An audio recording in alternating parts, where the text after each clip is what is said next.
WWE Extreme Rules 2015, Most Underappreciated Storylines to Follow. As is now customary with the WWE calendar, the upcoming Extreme Rules show provides the WWE's first return to pay-per-view since the annual WrestleMania extravaganza. With all of the WWE's major championships expected to be defended at the show, there's plenty to keep an eye on when it comes to the biggest and most prominent storylines to watch.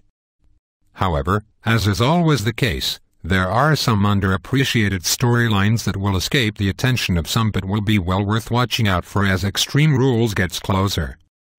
The first of those involves the tag division and the emergence of a team that WWE fans wouldn't have failed to have noticed at some point. With the Usos likely to be away from TV for a good period due to Jey Uso's injury, the Lucha Dragons have rapidly shot to the top of the tree in the tag division. Their unique brand of entertaining and dynamic wrestling has earned them rave reviews, and they seem to bring something extremely fresh to the tag division. With them looking likely to face Cesaro and Tyson Kidd at Extreme Rules, their development as a contender for the gold will be one to keep an eye on. They probably won't come up trumps, given how they've only been on the main roster for a few weeks, but the match itself is sure to be spectacular. Another storyline that WWE fans might be wise to keep an eye on is the angle involving Dean Ambrose.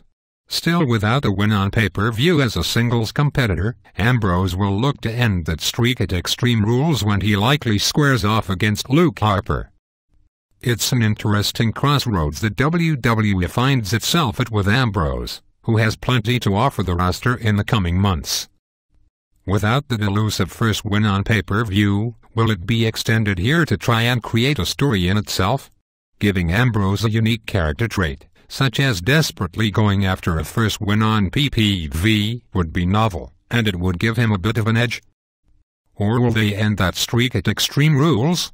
He and Harper have the potential to create a bit of a stir at the show. After their interactions during the Intercontinental Championship ladder match at WrestleMania, expect a stipulation or two to be thrown in to spice things up.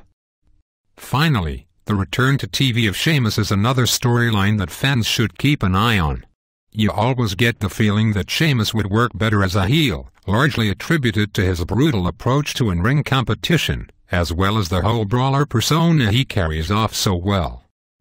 He's been going through opponents at a rate of knots since returning to the WWE, but in Dolph Ziggler, he finds himself with a credible and serious foe at Extreme Rules. How the WWE roll with Sheamus from here on out is interesting. Clearly, he's got the potential to go anywhere on the roster, and one of the WWE's mid-card championships could be a solid place to start in the next few months. But the matchup against Ziggler sees him face off against one of the WWE's most popular stars, and the build toward the match will be fascinating. It's essentially top face against top heel, a mix that often produces impressive results.